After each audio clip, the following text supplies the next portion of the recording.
Hi friends, welcome back to Moni Spicy Kitchen. இன்னைக்கு நாம என்ன ரெசிபி பார்க்க போறோம்னா ரொம்ப டேஸ்டியான மசால் தோசை எப்படி பண்ணலாம்னு நாங்க பார்க்க போறோம். இது வந்து மைசூர்ல ரொம்பவே ஃபேமஸான ஒரு ரெசிபி. வீட்ல எப்பவுமே நம்ம ஒரே மாதிரி தோசை பண்றோம் அப்படின்னா இந்த மாதிரி டிஃபரெண்டா பண்ணி கொடுங்க. ரொம்பவே முறுமுறுப்பா டேஸ்டியா இருக்கும். சரி வாங்க இது எப்படி செய்யலாம் அப்படிங்கறத இப்ப டீடைலா பார்த்துடலாம். அதுக்கு முன்னாடி நம்ம சேனலுக்கு இப்பதான் ஃபர்ஸ்ட் டைம் வாரீங்கன்னா மறக்காம சப்ஸ்கிரைப் பண்ணிருங்க. அப்படியே கூட இருக்கக்கூடிய பெல் பட்டனையும் பிரஸ் பண்ணிக்கோங்க. அப்பதான் நான் போடக்கூடிய நியூ வீடியோஸ் உங்களுக்கு நோட்டிபிகேஷன் வரும். மறக்காம லைக் பண்ணுங்க, ஷேர் பண்ணுங்க. இப்ப வாங்க வீடியோக்குள்ள போய் இது எப்படி செய்யலாம் அப்படிங்கறத நம்ம பார்த்துடலாம். ஃபர்ஸ்ட் இது பண்றதுக்காக ஒரு சின்னதா ஒரு மசாலா வந்து ரெடி பண்ண போறோம். இதுக்காக ஒரு 10 to 15 சின்ன வெங்காயம், ஒரு 5 பூண்டு, அப்புறமா இது கூட கொஞ்சமா பெருங்காயத்தூள் இவ்வளவு போட்டுட்டு கடைசியா கொஞ்சமா சீரகம் போட்டுக்கோங்க, ஒரு 1/2 டேபிள் ஸ்பூன் அளவுக்கு. அப்புறமா 1/2 டேபிள் ஸ்பூன் அளவுக்கு மிளகாய் தூள். உங்ககிட்ட மிளகாய் தூள் நம்ம வந்து போடுறதை விட வத்தல் மிளகாய் ஒரு 3 to 4 போட்டு அரைச்சிங்க அப்படின்னா இன்னும் நல்லா இருக்கும். கொஞ்சம் தண்ணி விட்டு இந்த அளவுக்கு நல்ல நைஸா அரைச்சி எடுத்துக்கோங்க. இப்ப இந்த மசாலாவை வந்து நம்ம தனியா வச்சுக்கலாம். இப்போ நம்ம வந்து உருளைக்கிழங்கு ஸ்டஃபிங் ஃபர்ஸ்ட் வந்து ரெடி பண்ணி எடுத்துக்கணும். இதுக்காக ஒரு கடாயில ஒரு 2 to 3 டேபிள் ஸ்பூன் போல எண்ணெய் சேர்த்துக்கோங்க. எண்ணெய் கொஞ்சம் காஞ்சதும் ஒரு 1/4 டீஸ்பூன் அளவுக்கு சோம்பு சேர்க்கணும். இதுல ஜீரகம் கடுகு எல்லாம் போட்டுற வேண்டாம், சோம்பு மட்டும் போட்டா போதும். அப்புறமா இதுல ஒரு 20 to 25 சின்ன வெங்காயம், இது சின்னதா இந்த மாதிரி கட் பண்ணி எடுக்கணும். இதை வந்து சேர்த்துக்கோங்க. நம்ம சின்ன வெங்காயத்துல பண்ணோம் அப்படின்னா டேஸ்ட் ரொம்ப நல்லா இருக்கும். சப்போஸ் உங்ககிட்ட சின்ன வெங்காயம் இல்லை அப்படின்னா நீங்க வந்து பெரிய வெங்காயம் 1 சேர்த்துக்கலாம். அப்புறமா இதுல ஒரே ஒரு மீடியம் சைஸ் தக்காளி, இதையும் குட்டியா கட் பண்ணி வச்சிருக்கேன். இப்ப இதையும் நம்ம இது கூடவே போட்டுடலாம். போட்டுட்டு நல்லா மிக்ஸ் பண்ணிக்கோங்க.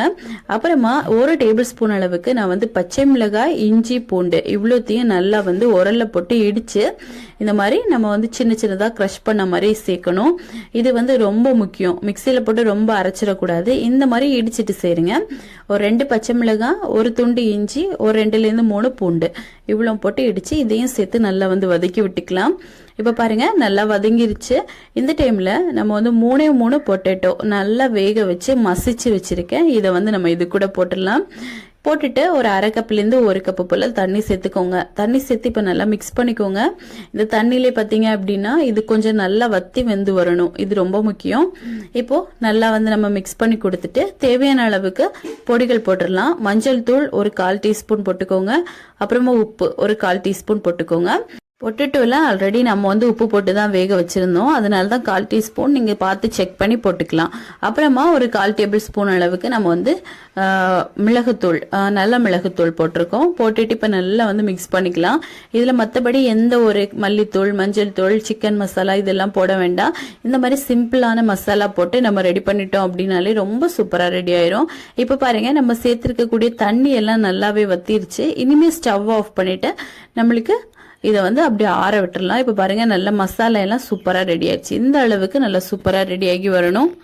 இப்போ தோசை ஊத்த ஆரம்பிச்சிடலாம். இதுக்காக நான் வந்து இரும்பு கடாய் தான் எடுத்திருக்கேன். நம்ம இரும்பு சட்டி தோசை கல்லுல பண்ணும்போது ரொம்ப சூப்பரா வரும். இப்ப இதுல ஒரு கரண்டி அளவுக்கு மாவு விடுங்க. மாவு விட்டுட்டு நல்ல தின்னா நம்ம வந்து தேய்ச்சி எடுக்கணும். தோசை வந்து நல்ல தின்னா இருக்கணும், கெட்டியா எல்லாம் இருக்கக்கூடாது. இந்த மாதிரி நல்ல தின்னா வந்து தேய்ச்சி எடுங்க. மீடியம் ஃப்ளேம்ல வைங்க, அப்பதான் வந்து சீக்கிரமா அடி பிடிக்காம இருக்கும்.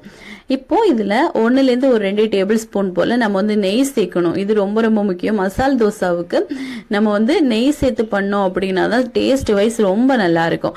அப்புறமா நம்ம அரைச்சோம்ல அந்த மிளகு எல்லாமே போட்டு அந்த மசாலாவை நம்ம கொஞ்சமா ஒரு 2 டேபிள் ஸ்பூன் போல போட்டு நல்லா எல்லா பக்கத்துலயும் இந்த மாதிரி தடவி விடுங்க.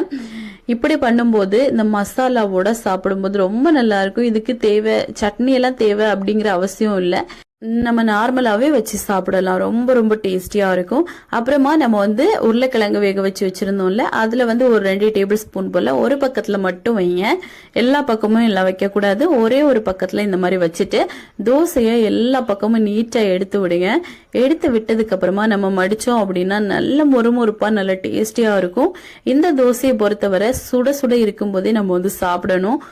ரொம்ப எம்மியா இருக்கும். இன்கேஸ் நீங்க வந்து உங்ககிட்ட சட்னி எதுவுமே இல்லை அப்படிங்கிற பட்சத்துலயும் இது அப்படியே நம்ம சாப்பிடலாம். பட் நம்ம வந்து கார சட்னி, தேங்காய் சட்னி எது வேணா வச்சு சாப்பிடலாம். ரொம்ப சூப்பரா இருக்கும். ஸோ கண்டிப்பா நீங்களும் இதை உங்க வீட்டுல ட்ரை பண்ணி பாருங்க. ட்ரை பண்ணி பார்த்துட்டு எப்படி வந்துச்சுன்னு மறக்காம கமெண்ட் பண்ணுங்க. இதே மாதிரி இன்னும் நிறைய ரெசிபிஸ் வேணும்னு நினைச்சீங்கன்னா மோனி ஸ்பைசி கிச்சன் சேனலை சப்ஸ்கிரைப் பண்ணி வச்சுக்கோங்க. லைக் பண்ணுங்க, ஷேர் பண்ணுங்க. நெக்ஸ்ட் இன்னொரு வீடியோவில் உங்களை சந்திக்கும் வரை டேக் கேர், பை பாய்.